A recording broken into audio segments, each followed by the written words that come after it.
الحمدللہ وکفا والسلام علی عبادہ الذین اصطفیٰ.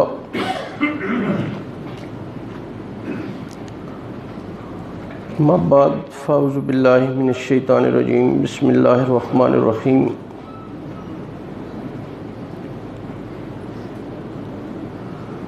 یا ایھا الذین آمنوا کتب علیکم الصیام کما کتب علی الذین من قبلکم لعلکم تتقون. صدق اللہ العظیم. رب اشرح لی صدری ویسر لی امری واحلل عقدۃ من لسانی یفقہوا قولی. میرے انتہائی قابل احترام بزرگوں، بھائی اور عزیزوں، رمضان کے حوالے سے بات ہو رہی تھی اور واقعتاً رمضان دھیرے دھیرے یہ برکتوں والا، سعادتوں والا، رحمتوں والا اور رفتوں والا مہینہ بڑا تیزی سے جا رہا ہے. شاید اگلا رمضان ہماری زندگی میں آئے یا نہ آئے، تو کوشش کریں کہ یہ رمضان کا مہینہ ہم سے راضی ہو کے جائے. انتہائی خوش بخت ہے وہ انسان جس سے رمضان کا مہینہ راضی ہو کے جائے، اور انتہائی بدبخت ہے وہ انسان جس سے رمضان کا مہینہ ناراض ہو کے جائے. یہ کیسا گزرا ہے ہر بندہ اپنے بارے میں بہت اچھی طرح جانتا ہے. تو پھر بھی اس کے بارے میں، اس کی قبولیت کے بارے میں فکر مند رہیں کہ ہمارے روزے اللہ پاک کے معیار پہ پورے اترے ہوں. تو اللہ تبارک و تعالیٰ اس آیت کریمہ میں جو مفہوم میں آپ کے سامنے عرض کر رہا تھا، اللہ فرماتے ہیں کہ اے ایمان والو، کتب علیکم الصیام، یہ فرض کر دیے گئے ہیں. وہ ایک موقع لکھتے ہیں کہ آرڈرز دو قسم کے ہوتے ہیں. ایک وربل آرڈرز ہوتے ہیں اور ایک ریٹن آرڈرز ہوتے ہیں. اتھینٹسٹی کمپیریٹیولی اس کی زیادہ ہوتی ہے جو تحریری آرڈر ہوتا ہے. تو اللہ فرماتے ہیں یہ تحریری آرڈر ہے. کتبہ، یہ لکھ دیا گیا ہے، یہ فرض ٹھہرا دیا گیا ہے. علیکم، اوپر تمہارے، الصیام، یہ رمضان کے روزے جو ہیں ہم نے فرض ٹھہرا دیے ہیں. پھر ایک لکھنے والے نے لکھا ہے کہ آرڈرز دو قسم کے ہوتے ہیں، ایک عمومی اور ایک خصوصی. خصوصی ہوتا ہے کسی خاص علاقے کے لیے، کسی خاص قوم کے لیے. آپ کا ڈسٹرکٹ لیول ہے یا ڈویژن لیول ہے یا صوبائی لیول پہ. لیکن ایک عمومی حکم ہوتا ہے کہ نہیں، اوورال یہ جو ہے یہ حکم دیا جا رہا ہے. تو یہ رمضان کے روزے جو ہیں یہ سمجھ لیں کہ یہ صرف ہمارے لیے نہیں، بلکہ ہم سے پہلے جتنے انبیاء کرام اس دنیا میں تشریف لائے ہیں، ان کی اقوام، ملل، جتنی بھی گزری ہیں، یعنی آپ سمجھ لیں کہ روز اول سے نفس کی ایک خاص ریاضت رہی ہے. اور شرائع الہی اللہ نے جو شریعتیں آسمان سے نازل فرمائی ہیں، ان میں نفس کی ریاضت کے لیے اللہ پاک نے روزے نسلاً بعد نسلیں یہ فرض ٹھہرائے ہیں، اور قیامت تک یہ روزے رہیں گے. نبی صلی اللہ علیہ وسلم کی شریعت رہے گی، روزے بھی رہیں گے. کوئی فلیکسیبلٹی نہیں، کوئی ریلیکسیشن نہیں. یہ جو کتبہ ہے یہ بتا رہا ہے کہ اس پہ جو ہے نا وہ کوئی بارگیننگ نہیں ہے. ہاں، اللہ نے آپ کو کچھ رعایتیں دی ہیں. اگر آپ بیمار ہیں، سفر پہ ہیں، اللہ نے آپ کو رعایت دی ہے کہ ٹھیک ہے، آپ رمضان کے گزرنے کے بعد ریلیکس ہوں جب، تو آپ وہ گنتی پوری کر لیں جو رمضان کے روزے رہ گئے ہیں.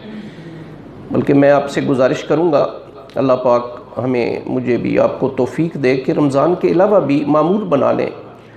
ہر مہینے 13، 14، 15 یہ تمام انبیاء نے آدم علیہ السلام سے لے کر آنورڈ، اور ہمارے نبی صلی اللہ علیہ وسلم بھی رمضان کی فرضیت سے پہلے یہ روزے رکھا کرتے تھے، اور اس کے بعد بھی نبی کریم صلی اللہ علیہ وسلم رمضان کی فرضیت کے بعد بھی یہ روزے رکھا کرتے تھے.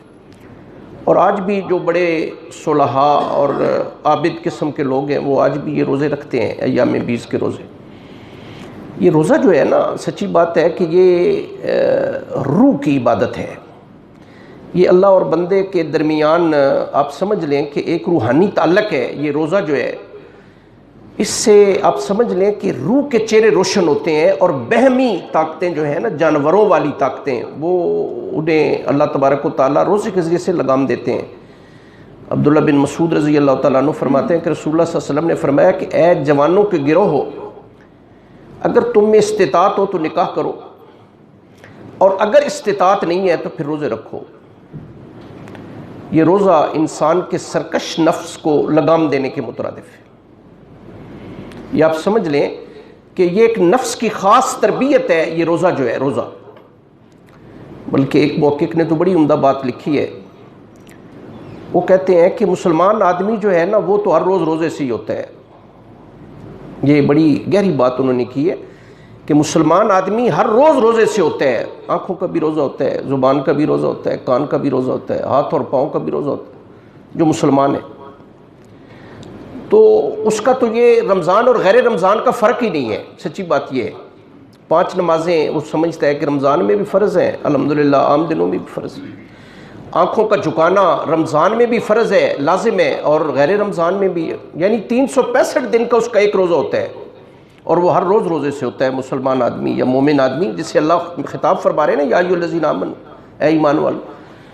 اور روزہ واقعی اگر بندہ دیانتداری سے رکھے نا، جیسے رکھنے کا حق ہے، تو یہ پھر اتنا آسان نہیں ہے، یہ مشکل ہے، اور اس لیے اللہ فرماتے ہیں اجر بھی میں ہی دوں گا، میرے سوا کوئی نہیں دے سکتا۔ باقی جتنی آپ کی عبادات ہیں اسپیسیفک اس کا ایک اجر ہے۔ اللہ فرمائیں گے فرشتوں سے، ہاں بھئی اس بندے کے اتنی نمازیں، اتنے حج، اتنے زکوٰۃ، اتنے صدقے خیرات، اتنا ثواب دے دیں جی۔ روزے کی باری آئے گی، اللہ فرمائے گے نہیں بھئی، میرا اور میرے بندے کا معاملہ یہ میں ہی دوں، یہ میں جانتا ہوں کہ اس نے میری رضا کے لیے روزہ رکھا، اور کس قدر اس کے دل میں میری محبت تھی، تو اس کا اجر بھی سوائے میرے کو نہیں دے سکتا۔ میں نے بڑے ابتدا میں شاید ایک بات کی تھی، یا شاید کسی اور درس میں کسی اور جگہ پہ کی ہو، وہ ایک لکھنے والے نے ایک بڑی عمدہ بات لکھی ہے ذرا تھوڑی سی ثقیل تو نہیں ہے، لیکن ملفوف انداز میں بڑے کھل کے میں عرض نہیں کر رہا، کہ کسی خلوت خانے میں اگر کسی جوان رانا کو کوئی سراپا حسن و جمال دعوت گناہ دیتے ہوئے کہے کہ ہے طلق، وہ آسمان کی طرف نظر اٹھا کے کہے کہ معاذ اللہ، میں اللہ کی پناہ میں آتا ہوں۔ یعنی کسی اچھے گھر کی کوئی خوبصورت بچی اگر کسی جوان کو دعوت گناہ دے، اور وہ اس پہ قادر بھی ہو، تمام حالات و واقعات اس کے حق میں ہو، لیکن وہ اللہ سے ڈرتے ہوئے جب آسمان کی طرف نظر اٹھا کے کہتا ہے نا میں اللہ سے ڈرتا ہوں، اللہ کی پناہ میں آتا ہوں، خدا کی قسم پھر اس کے اور اللہ کے درمیان کوئی پردہ حائل نہیں ہوتا، وہ پھر جو دعا مانگتا ہے اللہ اس کی دعا قبول فرماتا ہے۔ ایک انگریز آرنلڈ مصنف ہے، اس نے پریچنگ آف اسلام لکھی ہے کتاب، وہ کہتا ہے کہ بعض ہمارے بھائی جو ہیں مثلاً دیگر مذاہب کے لوگ جو ہیں، وہ کہتے ہیں محمد کا دین تو بڑا آرام والا اور بڑا عیاشی والا دین ہے، انہوں نے روزے کے احکامات نہیں دیکھے کہ روزہ کتنی مشکل عبادت ہے اسلام میں۔ تو بھئی سچی بات یہ ہے کہ روزہ اگر رکھ کے لے آئیں نا، واقعی جو اس کے لوازمات ہیں، جیسا امام غزالی رحمۃ اللہ علیہ نے فرمایا کہ رات جب شام روزہ افطار کرنے لگے نا، تو ذرا دیکھیں باطنی اعتبار سے کہ میرا روزہ جو ہے آج جو میں نے روزہ رکھا ہے یہ اللہ کے معیار پہ پورا اترا ہے یا نہیں اترا۔ آپ اس کے ظاہری آداب کا بھی خیال رکھتے ہیں، اس کے باطنی آداب کا بھی خیال رکھا کریں کہ آپ کے پاؤں کے انگوٹھے کے ناخن سے لے کر سر کے بال جو ہے اس کے چوٹی کے آخری حصے تک بس اپنے آپ کو اللہ کے سپرد کر دینا ہے اس مہینے میں۔ آپ تو مسلمان آدمی کا تو آپ سمجھ لیں 365 دنوں کا ایک روزہ ہوتا ہے، ہر روز اس کی وہی کیفیت ہوتی ہے جو اللہ تبارک و تعالیٰ رمضان میں چاہتے ہیں، حقیقت یہ۔ تو بات آگے آج میں عرض کرتا ہوں، اللہ فرماتے ہیں کہ ایمان والو تم پہ رمضان کے روزے ہم نے فرض ٹھہرائے ہیں، کما کتب علی الذین من قبلکم۔ اب یہ ہماری تالیف قلب کے لیے اللہ پاک نے ایک بات فرمائی کہ آپ کے ذہن کے کونے خدرے میں بھی یہ بات نہ جائے، یار کیوں اللہ پاک نے ہمارے اوپر، کیوں دیکھیں نا صبح سے لے کر شام تک اور 30 دن مسلسل ایک مہینہ، کیوں ہم کریں ایسے؟ اللہ پاک فرماتے ہیں کہ نہیں اے مسلمان، اے ایمان والے، یہ جیسا میں نے ابھی عرض کیا کہ یہ روز اول سے روزہ جو ہے یہ ایک نفس کی ریاست رہی ہے، اور دنیا میں جتنے انبیاء کرام تشریف لائے، میں آپ کے سامنے دیگر اقوام کا انبیاء کا ذکر کرتا ہوں، سنیں۔ عمومی طور پہ آپ جو ہماری کتابیں ہیں ٹیکسٹ کی، اس میں تو یہ باتیں نہیں ہوتی۔ سب سے پہلے انسان ہمارے بابا آپ جانتے ہیں آدم علیہ السلام تھے، نام سنے آپ نے، اپروکسیمیٹلی کوئی 1000 سال عمر تھی، بعض نے 960 سال لکھی ہے، بعض نے 1000 سال، بعض نے 1050 سال، بعض نے 1100 سال۔ آپ سمجھ لیں 1000 سال تقریباً رہے آدم علیہ السلام اس دنیا میں۔ ہر مہینے کی ہر مہینے کی یہ جتنے بھی اسلامی ہمارے مہینے ہیں محرم سے آن ورلڈ جتنے بھی مہینے ہیں، ہر مہینے کی 13، 14، 15 کو آپ روزہ رکھا کرتے تھے۔ ملٹیپلائی کریں، یہ 36 روزے جو ہیں وہ سال میں بنتے ہیں، آدم علیہ السلام رکھا کرتے ہیں۔ میں بہت تفصیل میں نہیں جاؤں گا، بس ایسی ہی آپ کو عرض کروں گا۔ جو اصل ہمارا موضوع ہے آج اس پہ ہم انشاءاللہ کوشش کریں گے کہ ہم بات کریں۔ ان کے بیٹے شیث علیہ السلام تھے۔ 2 روایتیں مجھے ملی ہیں شیث علیہ السلام کے بارے میں۔ ایک روایت میں 55 روزے سال میں رکھا کرتے تھے اور ایک میں 50 روزے رکھا کرتے تھے جناب شیث علیہ السلام۔ ایک بڑے جلیل القدر نبی گزرے ہیں، آپ نے نام یقیناً سنا ہے ان کا، لیکن شاید آپ زیادہ نہیں جانتے۔ ان کا نام ہے نوح علیہ السلام۔ نوح علیہ السلام قرآن پاک میں اللہ نے 43 مقامات پر 43 ٹائمز اللہ نے قرآن حکیم میں ان کا ذکر کیا ہے۔ نوح علیہ السلام، ان کا اصل نام نوح نہیں تھا، ان کا اصل نام عبد الغفار تھا۔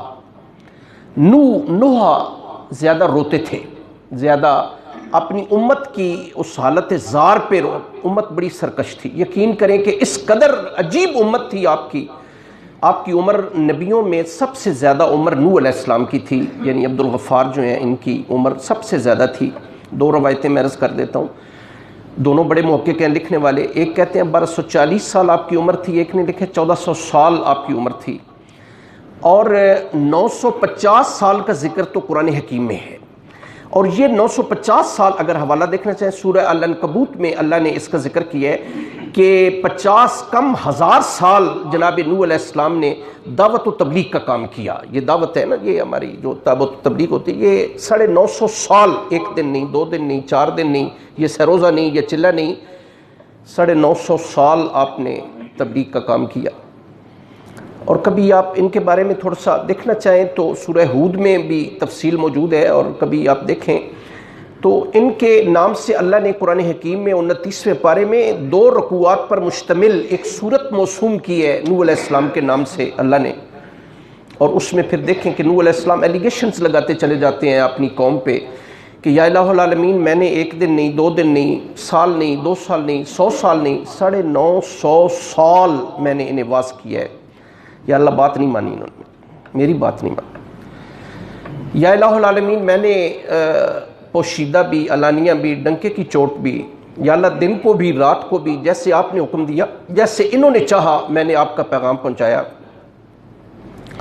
یا الہ العالمین انہوں نے کپڑے سمیٹنے شروع کر دیے اور بھاگنا شروع کر دیا، میری بات انہوں نے نہیں مانی۔ اور نبی کریم صلی اللہ علیہ وسلم کے ارشاد گرامی ہے کہ قوم اتنے پتھر مارتی تھی کہ دب جاتے تھے پتھر میں۔ جناب جبریل علیہ السلام آتے تھے، انہیں نکالتے تھے، ان کے زخم دھوتے تھے، اور یہ نئے سرے سے پھر اللہ کا پیغام پہنچانا شروع کر دیتے تھے۔ اور آپ حیران ہوں گے سن کے، قومیں نہیں مانتی، سچی بات ہے، نبی آتے ہیں قومیں نہیں مانتی۔ نوح علیہ السلام 950 سال واز کیا، نہیں مانی قوم۔ ٹوٹل 80 بندے مسلمان، ٹوٹل آپ اندازہ لگا لیں کہ 80 یا 82، 2 روایتیں آتی ہیں، 80 یا 82، زیادہ تر روایت میں 80 لوگ جو ہیں وہ صرف ایمان لائے۔ آپ اندازہ لا لیں، بیوی کافرہ، بیوی نہیں ایمان لائی۔ آپ ایک نبی ہو، 950 سال واز کیا ہو، اور گھر کی بیوی جو ہے وہ ایمان نہ لائے۔ بیٹا کنان ایمان نہیں لایا، 3 بیٹے ایمان لائے،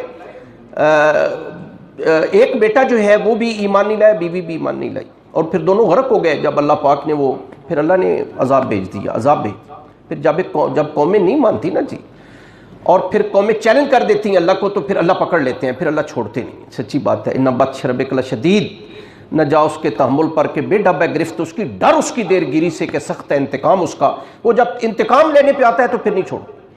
آپ حیران ہوں گے، محض آپ کے دلچسپی کے لیے میں عرض کر رہا ہوں، ورنہ ضروری نہیں تھا، میں صرف آپ کو بتا کے آگے چلا جاتا۔ نوح علیہ السلام کے زمانے میں پھر سیلاب آیا، اور اتنا بڑا سیلاب آیا، اللہ نے آسمان کو حکم دیا بھی آسمان بارش برسات۔ جس تنوری کا ذکر قرآن میں سورہ ہود میں ہے کہ جس پہ روٹیاں لگاتی تھی نا نوح علیہ السلام کی بیوی، اللہ نے اس کا پاؤ جو ہے وہ بھی پھاڑ دیا نیچے سے۔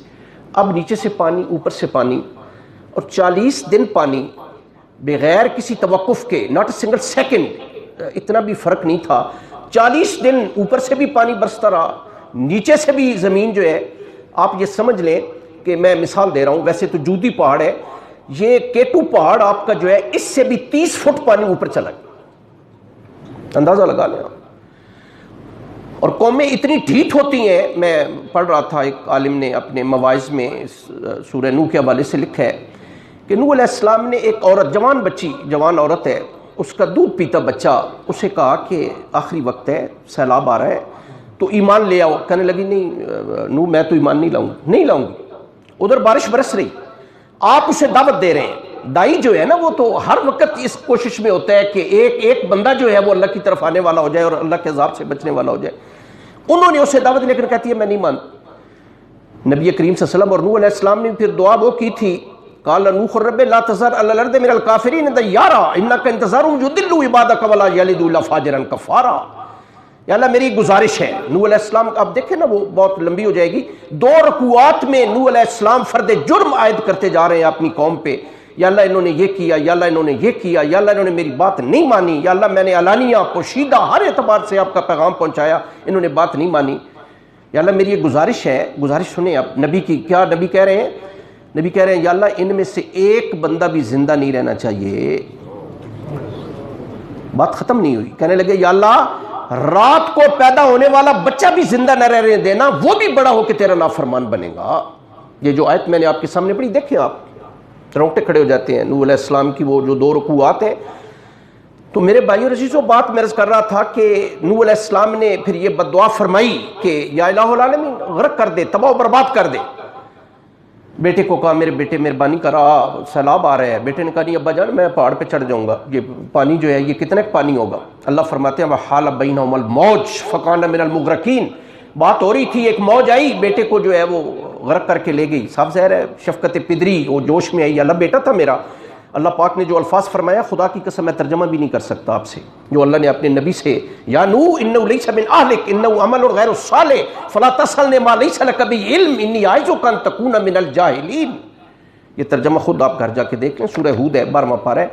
اللہ فرماتے ہیں نادانوں والی بات کر رہے ہو نوح، تم جانتے ہو کہ مجھے ماننے والا نہیں تھا اور آپ اس کے لیے اللہ تبارک و تعالیٰ کے حضور کہہ رہے ہیں کہ میرا بیٹا جو ہے یا اللہ اسے بچا لے.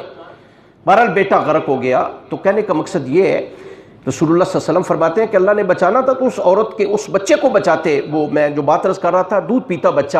نوح علیہ السلام نے جب دعوت دی نہیں مانی. سیلاب آیا، اس بچے کو اس نے سینے سے لگا لیا. سیلاب آیا، اس نے کندھے پہ رکھ لیا. سیلاب آیا، اس نے سر پہ رکھ لیا. سیلاب مزید آیا، اس نے دونوں ہاتھوں پہ اٹھا لیا. لیکن اللہ تبارک و تعالیٰ نے وہ 80 یا 82 بندوں کے علاوہ ایک بندہ بھی زندہ نہیں چھوڑا. پھر اللہ جب عذاب بھیجتے ہیں تو پھر تو کوئی نہیں بچتا. تو یہ قوم، یہ اتنی تمہید اس لیے باندھی ہے کہ سرکش قوم تھی. اللہ تبارک و تعالیٰ نے روزے پتہ ہے پھر کتنے فرض کیے؟ ہر روز روزہ، ہر روز روزہ. کوئی ریلیکسیشن نہیں ہے، بالکل بھی نہیں. ہر روز روزہ رکھنے ہیں. اور نوح علیہ السلام نے 950 سال ہر روز روزہ رکھا ہے. آپ اللہ فرماتے ہیں آپ کو ایام معدودات، تھوڑے سے دینے میرے بندو، تھوڑے سے. یہ 29 ہیں، یہ 30 ہیں، زیادہ نہیں ہے. اور دیکھ لیں آج 26واں روزہ ہے. اللہ کی قسم محسوس ہی نہیں، پتہ ہی نہیں چلا بھئی یار کتنے گزر گئے ہیں. تو 2 یا 3 4 پیچھے جو ہیں وہ رہ گئے ہیں. تو داؤد علیہ السلام اللہ کے ایک جلیل القدر نبی گزرے ہیں. سلیمان علیہ السلام کے والد ہیں، تاجدار نبی بھی ہیں، تاجدار بادشاہ بھی ہیں. اللہ نے بادشاہت بھی دی، اللہ نے نبوت بھی دی. آج بھی سوم داؤدی یہ ضرب المثل ہے. ہم اپنے پیپر بناتے ہیں، بچوں کو سوال دیتے ہیں فرسٹ ایئر یا اپنا 4th ایئر یا ایم اے کے، سوم داؤدی سے کیا مراد ہے؟ سن لیں. ساری زندگی ایک دن روزہ، ایک دن افطار، اگلے دن پھر روزہ، اگلے دن افطار. آپ سمجھ لیں 50 سال اگر عمر ہے تو 25 سال روزے رکھیں. سال دن میں یعنی ایک مہینے میں 15 روزے ہیں، 30 دن ہے، 15 دن آپ افطار ہے، 15 دن آپ نے روزے رکھے. بعض بندے جو ہیں نا، بعض مثلا میں مثال دیتا ہوں کہ عبداللہ بن عمر بن العاص رضی اللہ تعالیٰ عنہ، یہ بڑے کثیر و روایت صحابہ میں سے اور بڑے نیک، بڑے عابد، بڑے زاہد، نبی صلی اللہ علیہ وسلم کے صحابی ہیں. نبی صلی اللہ علیہ وسلم کی خدمت میں، یا رسول اللہ یہ مہینہ تو گزر گیا ہے، اب حکم کریں نا میں کوئی روزے رکھا کروں. یا رسول اللہ اجازت دے روزانہ روزہ. فرمایا بالکل بھی نہیں، میں اللہ کا رسول کبھی نہیں ہوا میں نے روزانہ روزہ رکھا ہو. کہنے لگے یا رسول اللہ مہربانی فرمائے. آپ نے فرمایا زیادہ سے زیادہ 3 روزے مہینے میں رکھ سکتے ہو رمضان کے علاوہ. یہ میں نے عرض کیا 13 14 15. کہنے لگے یا رسول اللہ تو بہت کم ہے. یا رسول اللہ نہیں، ایسے مہربانی فرمائے 1 ہفتہ رکھ لو. یا رسول اللہ بہت کم ہے. فرمایا 10 دن رکھ لو. کہنے لگے یا رسول اللہ بہت کم ہے. نبی صلی اللہ علیہ وسلم نے ان کے اصرار پہ، نبی صلی اللہ علیہ وسلم انکار وہ اصرار کر رہے نہیں یا رسول اللہ. خدا کی قسم آج بھی اتنے اللہ والے ہیں کہ انہیں مرغن غذاؤں میں اور لذیذ مشروبات میں وہ لذت حاصل نہیں ہے کہ جو بھوک اور پیاسا رہنے میں ہے. یقین کر لیں. میں پڑھ رہا تھا عبد القدوس گنگوئی، ہمارے ایک بہت ہندوستان کے بہت بڑے عالم، وہ کہہ رہے میں آج بھی ایک ایسے بندے کو جانتا ہوں ہندوستان میں کہ پچھلے 40 سال سے ہر روز روزہ ہے اس بندے، اور شام کو افطار کسے کرتا ہے؟ ایک مغز، ایک یہ آپ سمجھ لیں بادام کے گری جسے آپ کہتے ہیں اس سے وہ روزہ افطار کرتا ہے. اندازہ لگا لیں کہ آج بھی کتنے ایسے اللہ والے موجود ہیں کہ جو روزے میں جو لذت انہیں محسوس ہوتی ہے وہ مرغن غذاؤں میں انہیں حاصل نہیں ہوتی. رسول اللہ کے ایک صحابی رسول اللہ کی رحلت کے بعد، چونکہ نبی صلی اللہ علیہ وسلم کسی کو اجازت نہیں دیتے تھے کہ ہر روز روزہ رکھے، زید بن سال ان کا نام ہے، 40 سال سوائے عیدین کے، عید الفطر اور عید الاضحیٰ کے، ہر روز 40 سال انہوں نے روزہ رکھا. تو صوم داؤدی بھئی یہ ہے. جناب موسیٰ علیہ السلام جو ہیں، یہ اللہ پاک نے انہیں کوئی طور پہ بلایا، معتکف ہوئے، اللہ نے تورات عطا فرمائی، تو 40 روزے ان کے ہیں. یہودیت میں آج بھی 40 روزوں کا تصور ہے. 40 کیفیت مختلف ہو سکتی ہے یا مختلف ہو سکتے ہیں، حیت مختلف ہو سکتی ہے، لیکن ان کے ہاں بھی یہودیوں کا 40 روزوں کا تصور ہے، چونکہ اللہ پاک نے موسیٰ علیہ السلام کو جو شریعت دی اس میں 40 روزوں کا تصور ہے. انجیل مرقس اور انجیل متی میں حضرت عیسیٰ علیہ السلام کے بارے میں ہے کہ آپ اپنے حواریین، جیسے رسول اللہ کے صحابہ ہیں، حضرت عیسیٰ علیہ السلام کے جو حواری ہیں یا صحابہ ہیں، ان کے لیے حواریین کا لفظ اللہ نے استعمال کیا ہے. حواری ہوتا ہے جان نثار کرنے کا. آپ جنگلوں بیابانوں میں سفر کر رہے تھے، 40 روزے آپ نے جنگلوں بیابانوں میں بھی رکھے. حضرت عیسیٰ علیہ السلام کے پیروکار جو ہیں وہ روزہ رکھا کرتے تھے، اور 40 روزے. یحییٰ علیہ السلام کا نام آپ نے سنا ہوگا، یہ زکریا علیہ السلام کے بیٹے تھے، حضرت عیسیٰ علیہ السلام کے خلیرے بھائی تھے. حضرت عیسیٰ علیہ السلام کی شریعت کو لے کے آگے چلے. انجیل مرقس میں آپ کے بھی 40 روزوں کا تصور ہمیں ملتا ہے. تو یہ جلیل القدر انبیاء کرام جن کا ذکر میں نے آپ کے سامنے کیا. اس کے علاوہ مکی زندگی میں کفار مکہ، ابو جہل، ابو لہب، عتبہ، عتیبہ، شیبہ، ربیعہ، کافر بھی، حتیٰ کہ پورے مکہ میں بچے، جوان، مرد، عورت، بوڑھے، ہر ایک روزہ رکھا کرتا تھا 10 محرم الحرام کو. 10 محرم کیوں؟ وہ کعبۃ اللہ کا غلاف بدلا کرتے تھے اس دن، اور اس دن روزہ رکھا کرتے تھے 10 محرم الحرام. نبی کریم صلی اللہ علیہ وسلم جب ہجرت کر کے مکہ سے مدینہ آئے تو یہود مدینہ بھی 10 محرم الحرام کا روزہ رکھا کرتے تھے. نبی کریم صلی اللہ علیہ وسلم نے عبداللہ بن سلام سے سوال کیا، یہ یہودی عالم تھے، مسلمان ہو گئے. نبی صلی اللہ علیہ وسلم نے پوچھا بھئی آپ کیوں روزہ رکھتے ہیں 10 محرم الحرام کو؟ کہنے لگے یا رسول اللہ، یہ اصل میں موسیٰ علیہ السلام کو اللہ نے نجات دی فرعون اور آل فرعون سے بورہ کلزم میں، اس لیے ہم اظہار تشکر اور تحریش نعمت کے طور پہ روزہ رکھتے ہیں. تو فرمایا تو ہم تو پھر زیادہ ڈیزرو کرتے ہیں، ابھی رمضان کے روزے فرض نہیں ہوئے تھے، یہ 1 ہجری کی بات ہے. رسول اللہ نے فرمایا کہ پھر ہم پہ زیادہ حق بنتا ہے. جناب موسیٰ میرے بھائی تھے، اللہ کے نبی تھے، میں بھی اللہ کا نبی ہوں، لہٰذا مسلمانوں کو نبی صلی اللہ علیہ وسلم نے اپنے صحابہ کو فرمایا بھئی آئندہ آپ بھی 10 محرم کا روزہ رکھا کریں گے. 1 سال مسلمانوں نے صرف 10 محرم کا روزہ رکھا. اس سے اگلے سال نبی صلی اللہ علیہ وسلم نے فرمایا نہیں بھائی، صرف 10 محرم کا نہیں، 2 روزے آپ نے رکھنے ہیں، 9-10 کا رکھنا ہے یا 10-11 کا رکھنا ہے. صرف 10 کا رکھیں گے یہودی کہیں گے کہ مسلمانوں نے ہماری نقل کی ہے، لہٰذا 1 روزہ نہیں بلکہ آپ نے 2 روزے رکھنے ہیں. 9-10 کا رکھ لیں تب ٹھیک، 10-11 کا رکھ لیں تب ٹھیک. بھئی اس کے علاوہ مصری لوگ جو ہیں، یونانی لوگ ہیں یا ایرانی لوگ ہیں، اس وقت اپنے مذہبی جو تہوار ہوتے تھے بھئی ان پہ بھی وہ روزہ رکھا کرتے تھے. جو جیسے ہمارے ہاں عید ہے، عید الفطر ہے، ایرانیوں کے ہاں نوروز کا ایک فنکشن ہوتا تھا، اس پہ وہ روزہ رکھا کرتے تھے. تو اس طرح کوئی مذہب، یہ اللہ پاک نے یہ ہمیں بتایا کہ کتب علی الذین من قبلکم، یہ آپ سے پہلے جتنی قومیں آئی ہیں یہ روزہ فرض رہا ہے ان پہ. یہ نفسانی انسانی تربیت کے لیے یہ انتہائی ضروری ہے یہ روزہ. آپ ساری باتیں چھوڑیں، ہندوستان ہے، ہندو لوگ ہیں، ہندو آپ جانتے ہیں کہ بتوں کو پوجتے ہیں، شاید آپ نہیں جانتے کہ ان کے ہاں 1 نہیں 2 نہیں 3 نہیں 4 نہیں 33 کروڑ خداؤں کا تصور ہے. ہر چیز کا خدا، دیوتا، ہر چیز کا الگ ہے. یہ ایشور، یہ پرمیشور، یہ جگدیشور، یہ پرماتما، یہ بھگوان، یہ وشنو، یہ شیوا، یہ رودر، یہ ادھر، یہ اگنی، یہ ماتا، یہ سارے ان کے جو ہیں وہ بت ہیں ان کے. آپ یقین کریں ان کے ہاں بھی روزے کا تصور ہے. یہ ہندو حضرات جو ہیں ان میں جیسے ہمارے ہاں علماء ہیں، مشائخ ہیں، پیر ہیں، ہمارے بزرگ ہیں، جس طرح ہندوؤں کے ہاں برہمن ہیں، جو میرے بڑے بزرگ ہیں جانتے ہیں 47 سے پہلے ان کے جو مذہبی پیشوان برہمن ہیں. ہندی مہینے یہ چیت، بیساکھ، جیٹھ، ہاڑ، ساون، بھادو، اسوج، کاتک، مگر، پوگ، ماگھ، پھاگن، یہ 12 مہینے ہیں، یہ ہندی مہینے کہلاتے ہیں. ہر ہندی مہینے کی 11 اور 12 کو برہمن یا پنڈت روزے رکھتے ہیں، یعنی سال میں 24 روزے یہ بھی بنتے ہیں. ان میں جین دھرم کے ماننے والے کچھ لوگ ہیں، یہ ان میں ہندوؤں میں سخت روزہ ہے، ان کا سخت روزہ ہے، 3 دن کا ایک روزہ، ہفتے کا ایک روزہ یعنی 7 دن، 14 دن کا ایک روزہ، 21 دن کا ایک روزہ، 40 دن کا ایک روزہ۔ ان کے یہاں فلسفے ہیں، فلسفہ یوگ، فلسفہ ویدانت، فلسفہ سانکھیا، یہ آپ نے سنا یوگی، اصل میں یہ یوگی ہے، فلسفہ یوگ، اس پہ یہ عمل کرتے ہیں، یم پرم نیم پرانیم پرتیہار دھیان سماندھی برہمچرج آشرم، گرہست آشرم، سادھو آشرم، سنیاس آشرم، یہ اپنے ایشور پرمیشور سے یہ جو اپنا جنگلوں میں نکل جاتے ہیں اور 40 دن کے ایک روزہ، لیکوڈ چیز تھوڑی بہت کھا لیتے ہیں ورنہ تو سروائیو ہی نہ کر سکے، 40 دن بندہ مر جائے، لیکوڈ چیز کوئی کھا لیتے ہیں، ٹھوس چیز بالکل بھی نہیں کھاتے، اور 40 دن کا سخت روزہ ہے ان کے یہاں۔ ہماری تالیف قلب کے لیے اللہ فرماتے ہیں کہ ایام معدود، میرے بندو تھوڑے سے دن ہیں، تھوڑے سے، اور آپ دیکھ لیں پھر شام کو اللہ کے فضل سے ہم اتنا کھا لیتے ہیں، پھر تراویح بھی بھول جاتی ہیں، پھر سارا کچھ بھول جاتے ہیں ہم، سمجھ آ رہی ہے، اور صبح بھی اتنا کھا لیتے ہیں کہ سارا دن وہ ڈکار آتے رہتے ہیں۔ اللہ چاہتے ہیں ذرا کم کھائیں آپ۔ اللہ تبارک و تعالیٰ نے روزے کیوں فرض کیے، اصل لب لباب بات کا یہ ہے، اور انشاءاللہ ہم 4-5 دن اسی پہ بات کریں گے۔ سنیں بھائی، اب یہ پورے قرآن کا خلاصہ، نبی صلی اللہ علیہ وسلم کی ساری تعلیمات کا خلاصہ، یہ 30 دن جو ہم روزہ رکھیں گے یہ اس کا خلاصہ ہے۔ اللہ فرماتے ہیں یا کوئی بندہ بہت پڑھا لکھا بندہ جو دین پہ ذرا کم چلنے والا وہ کہتے ہیں جی کیوں اللہ چاہتے ہیں، یا آپ کا ذہن آپ سے تقاضا کرے، غیر مسلم آپ سے پوچھے کیوں اللہ بھوکا پیاسا رہنا چاہتے ہیں، اب اس کا جواب سنیں، اور صرف 2 لفظوں میں اللہ نے جواب دیا۔ اللہ فرماتے ہیں لعلکم تتقون، یہ روزے ہم نے اس لیے فرض ٹھہرائے ہیں کہ آپ متقی بن جائیں، آپ متقی بن جائیں، آپ تقوی اختیار کر لیں۔ اب یقیناً آپ کے ذہن میں ایک سوال جائے گا تقوی کیا ہے، صاحب ظاہر ہے ہر بندہ جو ہے وہ تو نہیں جانتا۔ اب اس پہ میں نے تفصیل آپ کے سامنے عرض کرنی اور مثالوں سے بات عرض کروں گا، قرآن کے حوالے سے، نبی صلی اللہ علیہ وسلم کے فرامین کے حوالے سے، معتبر جو تعریفات ہیں ان کے حوالے سے تقوی کیا، تقوی۔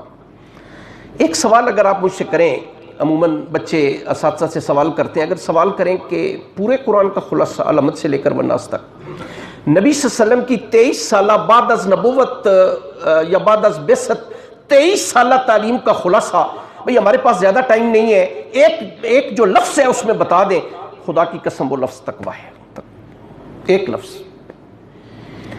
اب اس کی تعریف عرض کرتا ہوں، پھر میں قرآن کے حوالے سے بات عرض کرتا ہوں۔ عمر فاروق رضی اللہ تعالیٰ عنہ کا زمانہ تھا، عمر فاروق رضی اللہ تعالیٰ عنہ، مثال سے بات سمجھ آتی، آپ امیر المومنین تھے، تو آپ نے ابی ابن کعب سے ایک سوال کیا۔ یہ ابی ابن کعب جو ہیں یہ بڑے چوٹی کے قاری تھے نبی کریم صلی اللہ علیہ وسلم، اور عمر فاروق رضی اللہ تعالیٰ عنہ کے زمانے میں یہ مدینہ کے چیف جسٹس تھے، انتہائی اللہ پاک نے انہیں فہم دیا تھا قرآن کا۔ بلکہ میں آپ کی دلچسپی کے لیے بات عرض کروں، نبی کریم صلی اللہ علیہ وسلم نے ایک دن بلایا، ابی ادھر آؤ، آئے، بیٹھ کے رسول اللہ نے فرمایا ابی آج جبریل علیہ السلام آئے تھے۔ کہنے لگے کہ جبریل روزانہ یا رسول آپ کے پاس آتے ہیں، کوئی نئی بات ہے؟ میں اگلے دن پڑھ رہا تھا، میرے لیے بھی نئی بات تھی کہ 24,000 مرتبہ جبریل علیہ السلام ہمارے نبی صلی اللہ علیہ وسلم کے پاس آئے۔ ایک بہت بڑے عالم ہیں، انہوں نے اپنے مواعظ میں لکھا ہے، واللہ اعلم بالصواب۔ رسول اللہ صلی اللہ علیہ وسلم نے فرمایا ابی بیٹھو، بیٹھ کے جبریل آئے ہیں، تو کہنے لگے یا رسول اللہ نئی بات نہیں، کہنے لگے نہیں آج خاص بات۔ تو کہنے لگے یا رسول اللہ کیا خاص بات ہے؟ فرمایا آج اللہ نے تیرا سلام بھیجا ہے۔ عرض کرنے لگے یا رسول اللہ نے میرا نام لے کے سلام بھیجا ہے؟ کہا اللہ کی قسم اللہ نے تیرا نام لے کے سلام بھیجا ہے۔ اور فرمایا مجھے قرآن سناؤ۔ رسول اللہ اپنے صحابہ سے بعض اوقات قرآن سنتے تھے، ابو موسیٰ اشعری سے سنتے تھے، ان سے سنتے تھے، زید بن ثابت سے سنتے تھے، تو نبی کریم صلی اللہ علیہ وسلم صحابہ سے عبداللہ بن مسعود رضی اللہ تعالیٰ سے سنتے تھے۔ آپ نے فرمایا مجھے قرآن سناؤ۔ کہنے لگے یا رسول اللہ میں آپ کو قرآن سناؤں گا، قرآن آپ پہ نازل ہوا۔ فرمایا بھائی قیامت کا دن ہوگا، اللہ تم سے فرمائش کریں گے، تمہیں اللہ کو قرآن سنانا پڑے گا۔ آپ اندازہ عمر فاروق رضی اللہ تعالیٰ عنہ نے ابی سے سوال کیا۔ اب اصل سنیں بات جو میں آپ کو عرض کرنا چاہتا ہوں۔ ابی ابن کعب سے فرمایا کہ ابی تقوی کیا ہے؟ کہنے لگے کہ یا امیر المومنین کیا کبھی آپ ایسے رستے سے گزرے ہیں جس کے دونوں طرف کانٹے ہی کانٹے ہوں، ادھر بھی کانٹے ہوں، جب درمیان میں سے تھوڑا سا رستہ ہو؟ فرمایا کئی بار گزرا۔ پوچھا یا امیر المومنین کیسے گزرے؟ فرمایا میں اپنے دامن کو سمیٹ کے چلا تاکہ میرا دامن، میرے کپڑے کہیں کانٹوں میں الجھ کے پھٹ نہ جائیں۔ فرمایا خدا کی قسم ایک متقی آدمی دنیا کی آلائشوں، غلاظتوں، گناہوں سے اس طرح اپنے دامن کو سمیٹ کے چلے، یہ تقویٰ ہے۔ آج برائی کے رستے کشادہ ہوتے جا رہے ہیں، نیکی کے رستے تنگ ہوتے جا رہے ہیں۔ سچی بات یہ ہے، ایک میرا طالب علم یہیں نیو سیٹلائٹ ٹاؤن، مجھے یاد ہے، میں یہ آج سے 10-12-13 سال پہلے کی بات ہے، اس سے بھی زیادہ، بلکہ گورنمنٹ کالج ہوتا تھا، وہ بچہ عصر کی نماز کے بعد میرے دروازہ ناک کیا، میں باہر آیا تو رونے لگ پڑا۔ میں نے کہا خیریت ہو؟ کہنے لگے جی میں نے داڑھی رکھی ہے، ماں نے گھر سے باہر نکال دی ہے۔ اندازہ لگا لیں آپ، ستم ظریفی آپ دیکھیں، داڑھی رکھی ہے ماں نے کہا جب تک شیو نہیں کراؤ گے میرا تیرا تعلق بھی نہیں اور گھر میں داخل بھی نہیں ہو سکتے۔ آپ اندازہ لگا لیں۔ مجھے اس دن نبی صلی اللہ علیہ وسلم کا وہ فرمان یاد آیا کہ آپ فرماتے ہیں کہ برائی کے رستے پھیلتے چلے جائیں گے اور نیکی کے رستے سکڑتے چلے جائیں گے، اور اس دنیا میں چلنا بھی میں سمجھتا ہوں پرسرات ہے، خدا کی قسم۔ آپ نے صحابہ سے فرمایا صحابہ ایک بڑا عجیب وقت آئے گا۔ یا رسول اللہ کیسا؟ فرمایا بہت عجیب وقت ہوگا۔ یا رسول اللہ کیسا ہوگا؟ فرمایا کہ تمہاری عورتیں سرکش ہو جائیں گی، تمہارے نوجوان جو ہے وہ بدکار ہو جائیں گے، امر بالمعروف ونہی عن المنکر چھوڑ بیٹھو گے۔ کیا یا رسول اللہ ایسا موقع بھی آئے گا دعوت کا کام ہم چھوڑ بیٹھیں گے؟ فرمایا اس سے بھی زیادہ سخت وقت آئے گا۔ یا رسول اللہ وہ کیا ہوگا؟ فرمایا تم برائی کا حکم دو گے، نیکی کرنا یا نیکی کا حکم دینا چھوڑ دو۔ یا رسول اللہ کیا ایسا وقت بھی آئے گا؟ فرمایا اس سے بھی سخت وقت آئے گا۔ اور وہ کیا ہوگا؟ آپ نے فرمایا تم نیکی کو برائی سمجھو گے اور برائی کو نیکی سمجھو گے۔ پھر ایسے وقت میں دعائیں مانگو گے، اللہ تمہاری دعائیں قبول نہیں کریں گے، اللہ ایسا ظالم حکمران تمہارے پر مسلط کر دے گا جو تمہارے بڑوں کا احترام نہیں کرے گا اور چھوٹوں سے محبت نہیں کرے گا۔ آج وہی وقت، یہ آپ کے نبی صلی اللہ علیہ وسلم کا ارشاد ہے۔ اور آپ دیکھ لیں آج جو بندہ دین پہ چلنا چاہے ہر بندہ اس کا مذاق کر رہا ہے، ہر بندہ اس کا مذاق اڑا رہا ہے۔ پھر ایک مثال سنیں قرآن کے حوالے سے، کل انشاءاللہ میں بات عرض کروں گا، سنیں۔ حضرت عمر فاروق رضی اللہ تعالیٰ عنہ کا زمانہ تھا، رات کو آپ گشت کیا کرتے تھے، آپ کا معمول تھا، اور آپ سمجھتے تھے کہ جو خلیفہ ہوتا ہے وہ اصل میں لوگوں کا خادم ہوتا ہے، سید القوم خادم، قوم کا سردار، قوم کا خادم ہوتا ہے۔ رات کا آخری پہر ہے، آپ گشت کر رہے ہیں، ایک گھر سے ذرا اونچی آوازیں آ رہی ہیں، آپ نے کان لگا دیا۔ ہمارے لیے یہ حکم نہیں ہے، یہ بات ذہن میں رکھیں، ہم کسی کی بات جو ہے وہ کان لگا کے نہیں سن سکتے۔ عمر فاروق چونکہ آپ امیر المومنین تھے، شاید کوئی بندہ جو ہے اس سے کوئی میری حاجت ہو، کوئی بندہ جو ہے اس کی میں وہ حاجت پوری کر سکوں، چونکہ آپ امیر المومنین تھے، کان لگا دیا۔ ماں بیٹی سے کہہ رہی ہے میری بیٹی بکریاں 2 لی ہیں، امی 2 لی، میری بیٹی پانی ملا دے تھوڑا سا دودھ میں، دیکھو نا تمہارا باپ بھی نہیں، بھائی بھی نہیں، کوئی مرد تو گھر میں کمانے والا ہے نہیں، جو تھوڑا سا دودھ ہوتا ہے یہ بیچ کے ہم گزارا کرتے ہیں، میری بیٹی تھوڑا سا پانی ملا دے تاکہ دودھ جو ہے اس کی مقدار ذرا بڑھ جائے، ہمارا گزارا ذرا اچھا ہو جائے۔ بیٹی کہتی نہیں امی ایسے نہیں۔ نبی صلی اللہ علیہ وسلم کا بیٹی کی بات سنیں، کہنے لگی کہ رسول اللہ کا فرمان ہے من غش فلیس منا، جو ملاوٹ کرتا ہے وہ میری امت میں سے، نبی صلی اللہ علیہ وسلم کا فرمان ہے۔ امی پھر آپ جانتی ہیں کہ امیر المومنین عمر فاروق رضی اللہ تعالیٰ عنہ سختی سے منع فرما رکھا ہے۔ اب یہ دونوں ماں بیٹی الجھ رہی ہیں، عمر فاروق رضی اللہ تعالیٰ عنہ یہ ساری باتیں سن رہے ہیں۔ ماں کہتی کہاں تیرا امیر المومنین، سویا ہوگا آرام سے اپنے بستر پہ۔ بیٹی کہتی ماں کیا ہوا؟ امیر المومنین سو رہا، امیر المومنین کا خدا تو جاگ رہا ہے۔